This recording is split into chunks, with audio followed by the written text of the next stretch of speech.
Oh my god, this is so boring. This is so boring. That's the wrong button. No, I don't want to play anymore.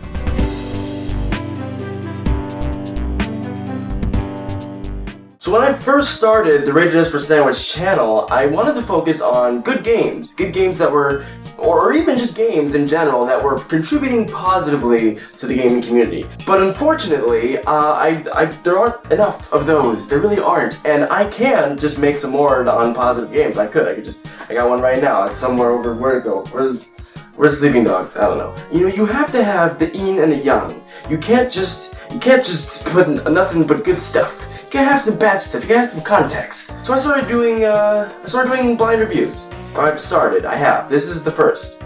I've never played Blade Kitten before, and hopefully I'll never have to play it again. Blade Kitten, an action platformer developed by Chrome Studios, those behind the Ty the Tasmanian Tiger series, is a tale about a female bounty hunter on a planet. That's the extent of the exposition and where the similarities to Metroid end. Then it gets straight into the awful, terrible, painful silliness. In the very first minutes of the game, Kit the cat person meets Justice, a blonde-haired woman with a rather excitable personality. Kit's just trying to sign up for a bounty, I think, which requires her specific breaker key, I think, when Justice puts a gun to her head. Shit gets really intense really quick, then Kit bests her in this awkwardly forward meeting of sorts by cat-kicking the gun out of her hands. So of course, Justice blows up her ship.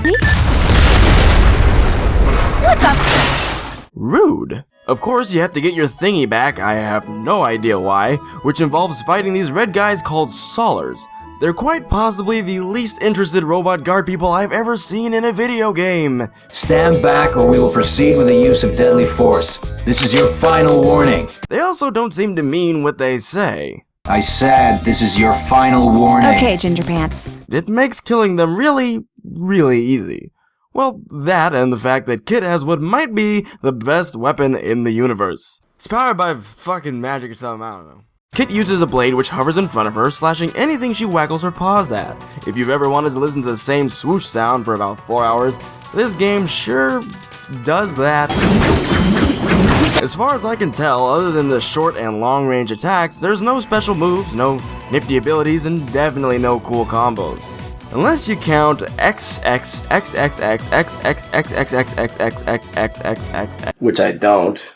I learned later on that there's a grab, but it's really just for one enemy with a shield and the last boss, which is probably one of the best designed sequences in the entire game. But for now, we're still fighting these Solars dudes. Now these guys are an incredibly well-trained group in that they know how to stand still and aim their weapons. They even communicate on the battlefield with phrases such as Situation, Oscar Mama, go! And Code, Sierra, Oscar Lima! I have no idea what these things mean, but I sure hope our military yells the same things when hunting down catwomen. The only other phrases include It's only a girl! Nah, she's also a cat. Flank her! Flank her? Flank her! Frank her? Flank her! Frag her? Watch out, she's got a blade! Well, okay, I mean that one's pretty spot on. So action platformer games have been around for years. I mean everyone's played at least one most likely, and you throw Mario in there, it's fine. It's totally something that we're used to. And you know, as games sort of evolved, it was like, okay, well how do we take the 2D, make it 3D, make it interesting, keep it interesting still. But one thing that has stayed in the games forever, all throughout the transition to 2D, 3D, whatever, doesn't matter, are secrets. Everybody fucking loves secrets. Blade Kitten is Hidden Shit the video game. Most of the featured planet is made up of boring purplish and gray rocks or pipes designed to homogenize the environment and make hidden paths less noticeable. But every 10 seconds there's an alternate path, a chest under the floor, a breakable wall, or some sort of other traditional denotation of there's some goodies over here if you come over here. Everywhere you look there's a hidden path. Sometimes they don't even bother hiding them. It's freaking ridiculous. But worse than that is how astronomically tedious it gets.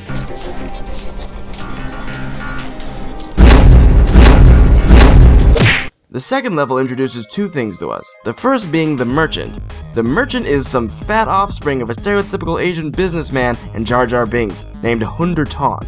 Like 100 ton, I guess? Yes, you looking for it, yes! 100 Ton only sell top good quality. You have to catch this insipid creature who stole his food because for some reason it's your business, and once you've done that, you'll be able to access the shop.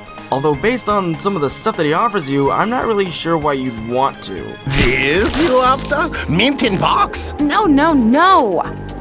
Hey, it's not even in a box. They don't tell you this for like 2 levels, but you just hit select to bring up the shop and buy stuff. Stuff includes health and stamina upgrades, new weapons and new costumes. The health and stamina upgrades are a tad strange though. I've never seen such a thing. And while each offers you a 20% increase, they ramp up in price like a dead artist's paintings. You may wonder why everything's so expensive, but I think you'll see it in just a sec. There's a pretty big clue. It's right. It's very obvious.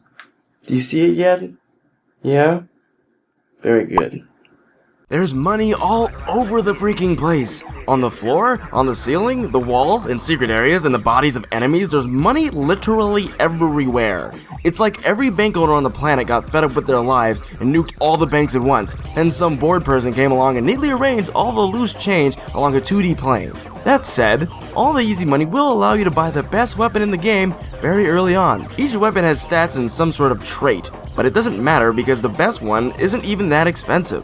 I bought the super fast one because I thought it'd be fun, but I learned it just meant mashing the X button twice as much. Then I bought the most powerful one and this happened. Unstoppable. There's no feedback when you defeat enemies, it's certainly not challenging, and above all that, it's just not any fun. You can also buy costumes, but there aren't many good ones, and they don't appear to do anything. A couple of them are nods to Chrome's other games, which most people probably haven't played, but arguably the coolest one, a holographic version of Kit, requires you to find a bunch of collectibles, and ain't nobody got time for that. I thought the pajamas were a sort of cute, careless costume, but eventually I went with Blade Kitten's version of the N7 spacesuit from Mass Effect.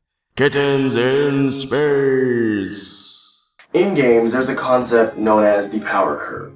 So as you progress through a game, you get more powerful usually, like specifically RPGs, adventure games, etc.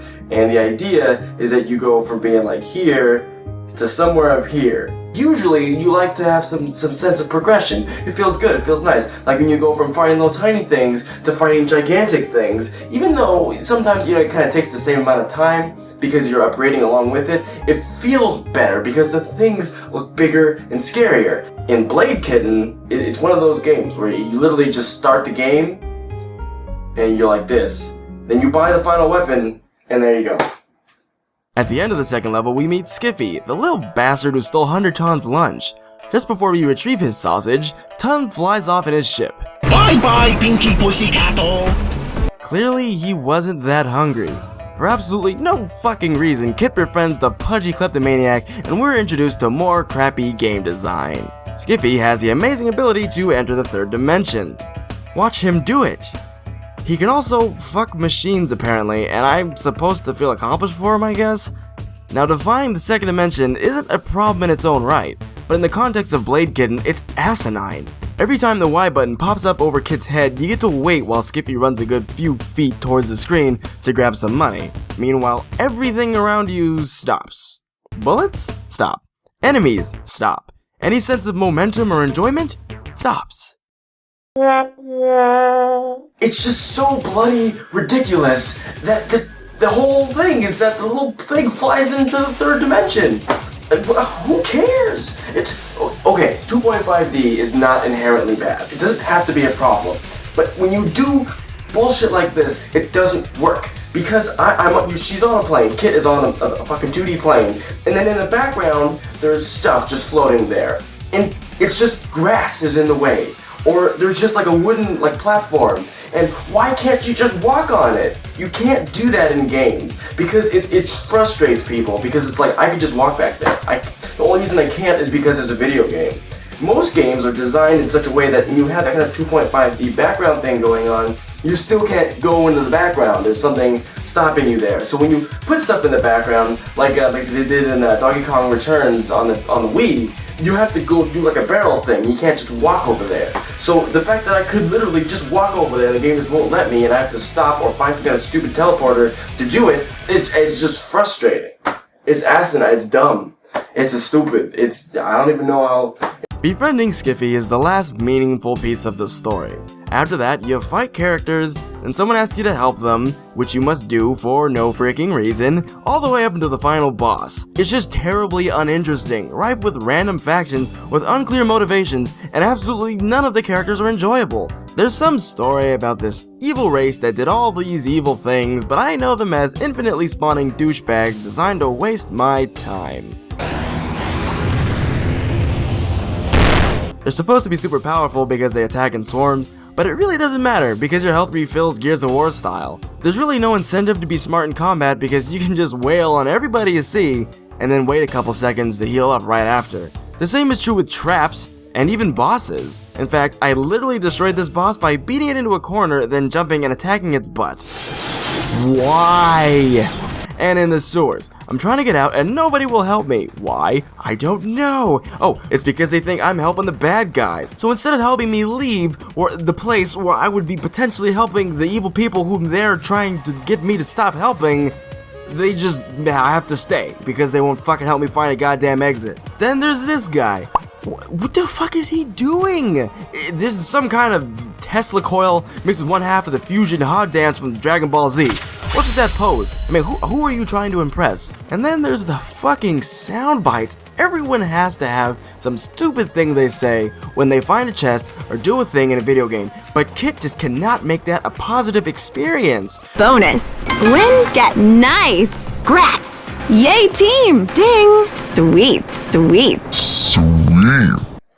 The whole game, the theme of it is why. The theme is why. I don't understand why the things are the way they are in this game. It doesn't make sense. It feels as though they had this perception of how an adventure platforming game should be done. It should have secrets. You should be able to climb on walls and stuff. And there should be money everywhere and upgrades and all these great things.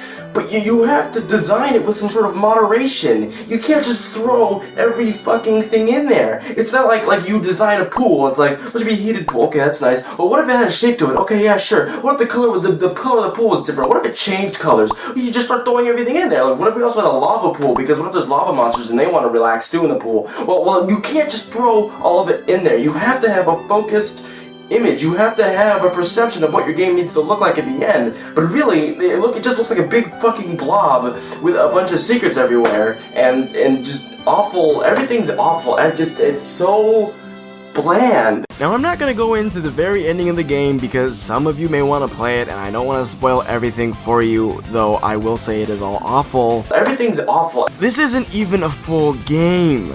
This game was designed to be episodic. Now, the fact that it's been so many years since this game came out means there's probably not going to be an episode 2 because, everyone's clamoring for that shit. But after all the ending cutscenes and all the final dialogue, it just has a splash screen that says, "Stay tuned for episode 2. No! To send you fine viewers off, I've written you guys a little limerick, as a thank you for listening and watching and such, so enjoy that. It should have been fun to explore, but it quickly turned into a chore. I'm done with this bore, there's no need for more. I'm throwing this game out the door. Oh fuck, it's digital, I can't do that, damn it.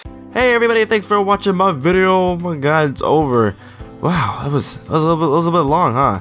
Sorry about that. I don't mean to make a super long video, but this is blind review things. This is pretty tough, man. These games are scary. They come at you and then they're boring as shit, and you don't know if you're gonna make it through the end of the day. You know what I'm saying? But I hope you enjoyed it. Hope you think it was funny. Definitely tell me if you think it was funny, and if you didn't think it was funny, you can tell me that also. You can also tell other people if you think it's funny. That actually, I mean, that helps me a lot if you tell other people, but it makes me feel better if you tell me. So, if you want, you could pick or do both. It's cool. What else you could, you could check out something similar to watch another review. This one's for Rascals. It's one of my favorite party games, puzzle action thing. Or you could check out something different. It's Gamequisition, and it's episode 1 on Tomb Raider, making fun of torches and stuff. So check those out, and then don't forget to subscribe if you would like to. And then check out hiddenblock.com for a YouTube community. It's pretty cool, yeah.